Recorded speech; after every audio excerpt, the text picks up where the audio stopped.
আসসালামু আলাইকুম, শুভ সকাল সবাইকে। কেমন আছেন সবাই? আশা করছি সবাই অনেক ভালো আছেন, অনেক সুস্থ আছেন। আমিও আলহামদুলিল্লাহ অনেক ভালো আছি, কিন্তু আমার ছেলেটা একদমই ভালো নাই। কারণ ওর চোখের প্রবলেম হয়েছে। আমি টেনশন হচ্ছে যে আজ প্রায় ১ সপ্তাহ হয়ে গেছে, এখনও ভালো হচ্ছে না। তো যাই হোক, আমার ছেলের জন্য সবাই অনেক বেশি বেশি করে দোয়া করে দিবেন। আর আমি এখন চলে এসেছি আমার ব্যালকনিতে। অনেকগুলো ফুল ফুটেছে, ওয়াও!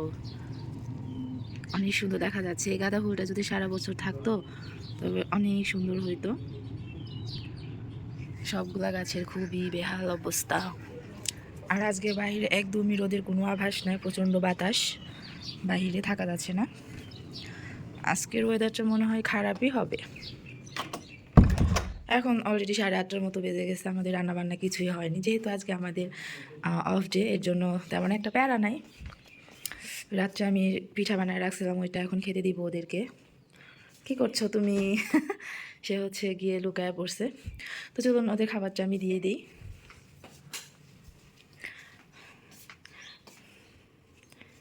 এখানে হচ্ছে মজাদার দুধ পিঠা।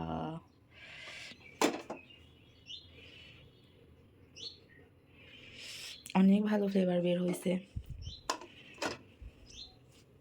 ঋতু আসো, ওর একটা বড় চামচ দাও জিসের মধ্যে আছে।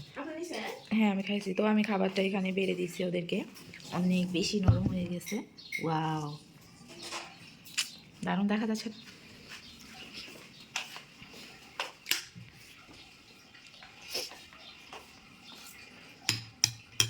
আহানা, আসো আব্বু। অনেক নরম হয়েছে খাবার। ঋতু বসো।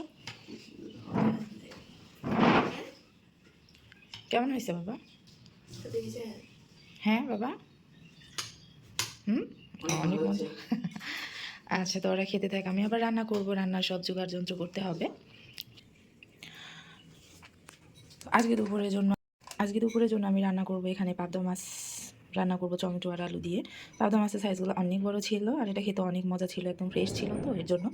আর এখানে হচ্ছে গিয়ে দেশি মুরগি রান্না করব। আমার দেশি মুরগি ছিল না, পরে হচ্ছে আমাদের ভাবি দিয়ে গেছে, ওনার কাছে চেয়ে রাখছে, বেশ বড় ছিল।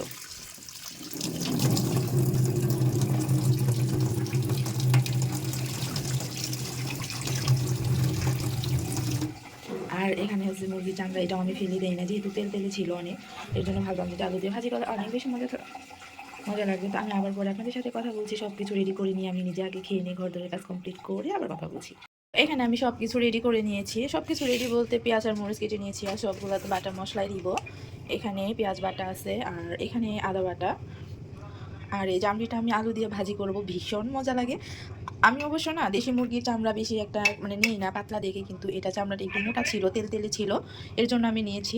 আর এই তো ডিম বের হয়েছে, আরও একটা মজার ব্যাপার, এই যে একদম দেশি মুরগি থেকে একটা ডিম পাইছি। ডিমওয়ালা মুরগি ছিল, আর ডিমওয়ালা মুরগি খেতে অনেক মজা লাগে। তো আমার মাংসগুলো ভেজে গিয়েছে, মানে মুরগির মাংসগুলো ভেজে গিয়েছে, এগুলো আমি এখন রান্না করব। আর ভয়েস দিতে গেলে আমি জানি না আমার গলাটা কেমন কাঁপে, মাঝে মাঝে মনে হয় এটা কি আমার ভয়েস, মানে চিনতে পারি না এরকম। তো আপনারা সবাই আমার ভয়েসটাকে ইগনোর করবেন, কারণ ভালো হয় না আমার ভয়েস দেওয়াটা, হয়তো বা কণ্ঠ সুন্দর না এর জন্য হইতে পারে।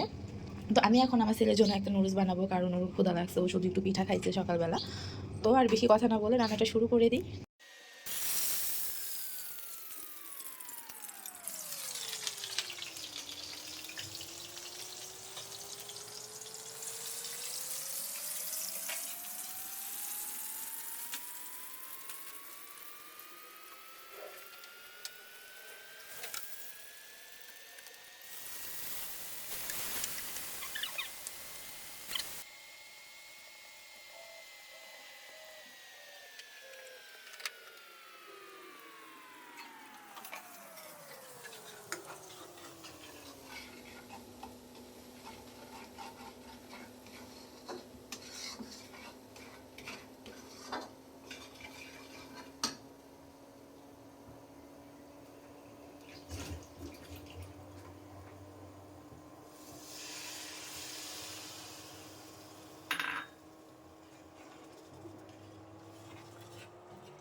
তো দেখেন রান্নাঘরের অবস্থা কী রকম বাজে হয়ে আছে। আমি জানি না কেন আমি রান্না করতে আসলে এত গুছায় রান্না করতে চাই, তারপরে রান্নাঘর অনেক বেশি নোংরা হয়ে যায়। কার কার সাথে এমন হয় কমেন্টে জানাবেন তো। অনেক নোংরা হয়ে যায়, কী যে একটা বিচ্ছিরি অবস্থা। আর এখানে আমি যে চামড়িটা ভাজি করব তার জন্য মশলা কষায় নিচ্ছি। আর এখানে তো মুরগি মাংস তরকারিটাই তো পানি দিয়ে দিয়েছি। আর এখানে হচ্ছে পাবদা মাছের তরকারি, টমেটো আলু দিয়ে। একটু ধনেপাতাটা দাও তো, এটা একটু ধনেপাতা দিয়ে সুন্দর দিকে দিব। এই তরকারিটা অনেক মজা লাগে। একটু বেশি করেই ধনেপাতা দিয়ে দিচ্ছি, কারণ শীতের দিন ধনেপাতা না দিলেও তরকারি যেন কেমন লাগে। দিয়ে দেবো চামচ।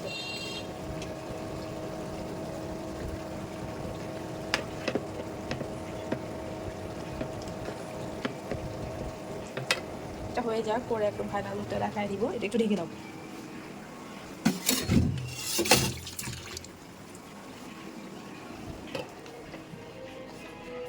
ওদিকে আমার ছেলেকে আমি এত করে ডাকতেছি, ও আসতেছে না, ও বাইরে গেছে। ওই তো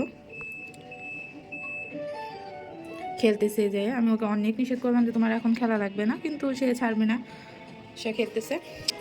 আর আজকে আমার হাজব্যান্ডটা বাসায় নেই, আমার মনটা অনেক বেশি খারাপ, ভালো লাগতেছে না, একটা কাজের জন্য বাইরে গেছে। যাই হোক, শুক্রবারে একটা দিন সবাই তো একসাথে থাকে, তার মধ্যে ও না থাকলে যেন ভীষণ খারাপ লাগে আমার। এখানে মশলাটা কষানো হয়ে গেছে, এটার মধ্যে আমি এখন কাঁচামরিচ দিয়ে দিব। আর একটা আমি এত পরিমাণে ঝাল করেছি, মানে অনেক ঝাল ঝাল করেছি, কারণ চামড়া ভাজি করলে না আমার কাছে একটু ঝাল না হলে ভালো লাগে না। আমার মশলা কষানো দেখলে মনে হয় কি জানেন, যে এটা দিয়ে মুড়ি মাখায় খাইলে হয়তো বা অনেক মজা লাগে। জানি না কেন, মুড়ি মাখানো মশলা তো প্রায় এরকমই হয়, তারও বেশি তেল তেলে হয়। তো এই একদম ফাইনালি মশলাটা কষানো হয়ে গেছে। আমার বোন আমাকে হেল্প করতেছে, আমার সুন্দরী বোন। ভালোই চামড়া হয়েছে, এখানে 2টা মুরগির চামড়া। আমি আসলে না বেশি মুরগির চামড়া নিই না, কিন্তু কালকে তো একটু তেল তেলে ছিল, তো ভাবলাম যে নিয়ে নিই, ভালো লাগবে। অনেক সুন্দর হয়েছে, ওয়াও।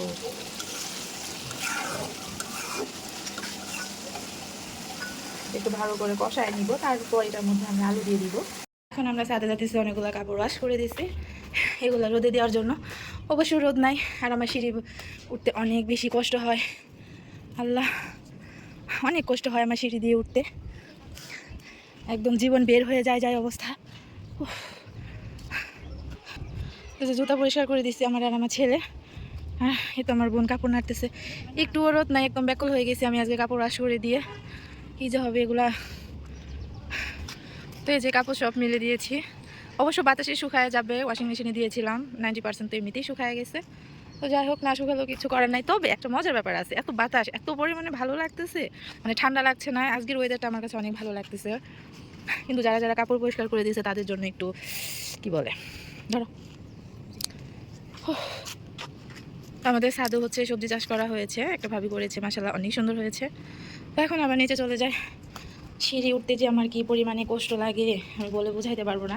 আমি মানে রাস্তা, সোজা রাস্তা আমি অনেকটা হাঁটতে পারবো, কিন্তু সিঁড়ি ভাই আমি উঠতে পারি না, অনেক কষ্ট হয় আমার। তো ঘরের মধ্যে অনেক কাজকর্ম পড়ে আসছে। অবশ্য আমার রান্নাটা হয়ে গেছে প্রায়, কাজ করতে বেশি একটা টাইম লাগবে না। আর 2 দিন ধরে আমার বাসায় অনেক কাজ, কারণ আমি সমস্ত রুমের কাপড় চোপড় সব কিছু 2 দিন ধরে ওয়াশ করতেছি। ফাইনালি আজকে সব শেষ, সব কিছু কমপ্লিট হয়ে গেছে। ঘর দোর সব কিছু পরিষ্কার করে নিয়েছি, মুছে নিয়েছি। আর আমিও গোসল করে নিয়েছি। আর আমার ছেলে আর আমার বোন হচ্ছে গিয়ে শুয়ে আছে। আর আজকে আমার আরও মানে একটু দেরি হয়ে গেছে, অবশ্য এখন 2:30টার মতো বাজে, কারণ আমার ছেলেকে আমি গোসল করাই দিছি, প্রায় আধা ঘন্টার উপরে লাগছে। কারণ চোখের সমস্যার কারণে ও মানে 1 সপ্তাহ হলো গোসল করে না, এটা আমি জানি না। তো আজকে যাই হোক আমি গোসল করাই দিছি না। হ্যাঁ, আর 1 মাস গোসল করো না। হ্যাঁ, কি একটা অবস্থা, ডাক্তার ওকে চোখ ভিজাইতে বারণ করছে, যে চোখে যাতে পানি না যায়, ও হচ্ছে গোসলই করে না। মানে আমি জাস্ট কি বলবো। তো যাই হোক, ফাইনালি সব কিছু কমপ্লিট হয়ে গেছে।